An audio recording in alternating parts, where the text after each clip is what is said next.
You're at an open house on a Sunday afternoon. Nice place. Good neighborhood. You're walking through the kitchen, imagining your life here, when you overhear two people talking. One of them is a real estate agent, the other is a buyer, and the buyer says something that stops you cold. "I'm not getting a mortgage. I'm taking over theirs." You pretend to inspect the granite countertops, but you're listening hard now. What does that even mean? Take over someone else's mortgage? Isn't that just assuming their loan? Isn't that complicated? Risky? The agent nods like this is the most normal thing in the world. "We'll do it subject to," she says. Call. Clean title. Seller gets their equity. You get the house and the 3% rate they locked in 3 years ago. You walk away from that open house with a quiet nagging question. Wait, that's allowed. Here's the truth they don't teach in first-time homebuyer classes. The way rich people buy houses has almost nothing to do with the way you were taught. You were taught to save for years, get pre-approved, find a house, get a 30-year mortgage in your name, and spend the next 3 decades paying it off. That's not wrong. It's just one way. The slow way. The exposed way. The way that puts your name on everything and your assets at risk. There's another way. A way that uses other people's loans, other people's rates, and other people's tax problems to your advantage. A way that lets you control real estate without personally owing a penny to the bank. Let me show you how it works. It starts with a simple observation. Most people sell houses the wrong way. Someone buys a house, lives in it for a few years, gets a mortgage at whatever interest rate was available at the time. Then life happens. They need to move for a job. They're tired of being a landlord. They're getting divorced. They inherited a house they don't want. They're behind on payments and facing foreclosure. They need to sell. Fast. And what have they been told? The only way to sell is to pay off their existing mortgage with the proceeds from the sale. That means finding a buyer with enough cash or their own financing to cover what's owed. But what if there's another way? What if the buyer doesn't need to pay off the seller's mortgage? What if the buyer just takes it over? This is called subject to financing.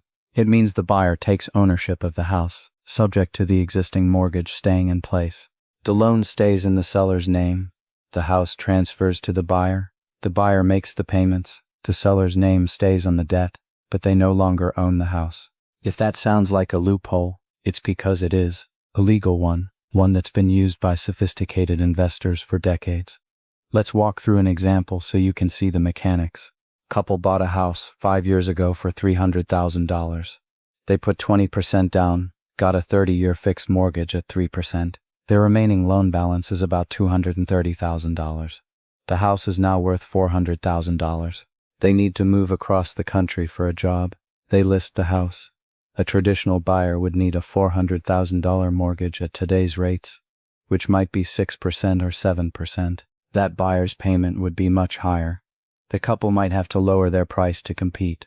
Now enter a different kind of buyer, one who understands subject to. This buyer says, "Here's my offer. I'll pay you $400,000 for the house, but I'm not getting a new loan. I'll take over your existing loan. I'll pay you the difference between what you owe and what the house is worth. $170,000 in cash. You walk away with that cash today. I start making your mortgage payments next month. Your credit stays clean. The loan stays in your name until it's paid off or refinanced." The couple thinks about it. They get their equity immediately. They don't have to wait for a buyer with perfect credit and a giant down payment. They don't have to worry about the house sitting on the market for months. They say yes. Now watch what happens from the buyer's perspective. They just bought a $400,000 house. They just stepped into the seller's position. Their monthly payment is based on a 3% interest rate on a $230,000 loan. Their payment is dramatically lower than any new buyer's would be. And here's the quiet magic. That low payment means the house is more likely to cash flow as a rental. Or it means they can live in a much nicer house for the same monthly cost. Or it means they can buy multiple houses with the same capital, because they're not tying up their borrowing capacity with new loans. The seller's old loan becomes the buyer's new advantage. But there's a second layer here, one that has to do with whose name is on what. In the traditional way of buying a house, your name goes on the deed and the mortgage. You are personally liable for that debt. If something goes wrong, you lose your job. The market crashes. A tenant trashes the place, you're on the hook. And because your name is on the mortgage, That debt shows up on your credit report, affecting your ability to borrow for other things. Now watch how the wealthy structure this differently. They don't buy houses in their own names. They buy them in the name of an LLC, a limited liability company, a separate legal entity that owns the house, while they own and control the LLC. In our subject to example, the buyer doesn't take title personally. The LLC takes title. The LLC makes the payments. The LLC owns the asset. The buyer just owns the LLC. Why does this matter? Because if someone slips on the sidewalk and sues, they don't sue the buyer personally. They sue the LLC. And what does the LLC own? Just that one house, not the buyer's other houses. Not their personal savings, not their retirement accounts, just that one asset. This is the silo we talked about before. Each house in its own LLC, each LLC a separate fortress. One lawsuit, one loss contained. But there's more, because when a house is owned by an LLC, the tax treatment changes. Remember that low 3% mortgage the buyer took over? The interest payments on that loan are deductible against the rental income from the property. But now, because the house is in an LLC, the buyer can deduct things they couldn't deduct if the house was in their personal name. Business expenses, travel to and from the property, meetings with contractors, a portion of their home office if they manage the property from there, professional fees, legal costs. The LLC becomes a vehicle not just for protection, but for tax optimization. And here's the part that really changes the math. The IRS allows you to deduct the cost of a rental property over 27.5 years. It's a paper loss that reduces your taxable income, even if the property is actually going up in value. When you buy a house, subject to, you're buying it at today's market value, not at the seller's original purchase price. So your depreciation deduction is based on the $400,000 value, not the $300,000 the seller paid. Your paper loss is bigger, your tax bill is smaller. And if you buy multiple houses, each in its own LLC, each with its own depreciation schedule, each with its own expenses, you can legally reduce your taxable income to almost nothing, while your net worth grows. This isn't a loophole. It's the law. It's the system working exactly as designed. The wealthy just know how to use it. Let's bring this together with a concrete example. A man named Robert has been buying houses for years. He has 8 rental properties.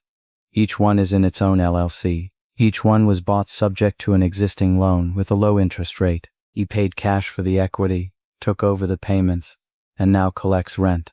One day, a tenant's guest trips on a broken step and breaks their wrist. They name the LLC that owns that specific house. The LLC has insurance. The insurance company handles it. The lawsuit never touches Robert personally. His other 7 houses are safe. His personal bank account is safe. His family's home is safe. One compartment flooded, the others stayed dry. At tax time, Robert's accountant prepares 8 separate LLC tax returns. Each one shows rental income, but also shows mortgage interest, property taxes, insurance, maintenance, and depreciation. After all the deductions, most of the LLCs show little or no taxable income. Robert pays tax only on what flows through to him personally, which isn't much. The rest of the wealth stays in the LLCs, growing, protected, working. Meanwhile, Robert's brother Mark bought one rental property the traditional way, in his own name, with a new mortgage at 6%. He's paying more each month, so his cash flow is lower. He's personally liable for the debt. If he gets sued, everything he owns is at risk. At tax time, his rental income is added to his salary, pushing him into a higher bracket. He pays more tax on the same type of asset. Same country, same laws, same type of house, completely different outcomes. Now you might be thinking, this sounds complicated, risky, like something that requires a lot of money and a good lawyer. And you're right that it's more complicated than walking into a bank and getting a mortgage. But the wealthy don't see complexity as a barrier. They see it as a moat. The things that are easy to do are the things everyone does. The things that are slightly more complicated are the things that separate those who build wealth from those who just work for it. Then you don't need to start with 8 houses. You start with 1. Maybe there's a motivated seller in your area. Someone who needs to move fast. Someone with a low-rate loan they got a few years ago. Someone who doesn't know that subject to exists. You learn how to structure the deal. You find a real estate attorney who's done it before. You create an LLC. You take title in the LLC's name. You make the payments. You rent it out. One house, one silo, one step into a different way of owning real estate. The wealthy don't buy houses the way you were taught, because the way you were taught benefits the banks, not you. The banks want new loans at high rates with your personal guarantee. They want your name on the dotted line so you can't walk away. The wealthy want low-rate loans with no personal liability. They want assets that generate income and tax advantages, not liabilities that consume their time and expose their wealth. The way rich people buy a house isn't about the house at all. It's about the structure around it, the loan they inherit, the entity that holds it, the tax treatment it generates, the protection it provides. You were taught to buy a house. They were taught to buy a system. The question is, which one are you going to learn?